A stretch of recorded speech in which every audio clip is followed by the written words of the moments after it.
Hi friends, இன்றைக்கி நம்ம சேனலில் அருமை பற்றி ஒரு சூப்பரான ஸ்டோரி பார்க்கலாம் வாங்க. தாமரை குளம்.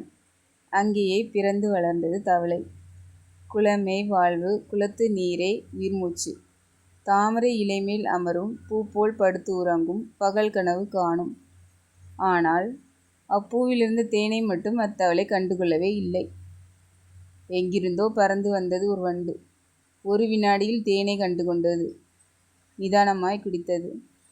ஓரமாய் பாடியபடி பறந்து சென்றது. பார்த்த பக்கத்து மரத்து குயில் பாடியது.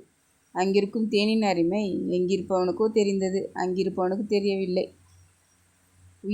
இந்த ஸ்டோரியோட மாறல் என்னன்னு பார்த்தீங்கன்னா, பக்கத்தில் இருந்த தேனோட அருமை எப்படி அந்த வண்டுக்கு தெரியாமல் போணுச்சோ, உயிர் நண்பனின் உன்னத திறமை உனக்கு மட்டும் தெரியாது போகுதுன்னு. உங்களுக்கே இது புரிஞ்சிருக்கும். இந்த ஸ்டோரி பிடிச்சிருந்துச்சுன்னா லைக் பண்ணுங்கள், கமெண்ட் பண்ணுங்கள். நெக்ஸ்ட் ஸ்டோரியில் மீட் பண்ணலாம். பாய்.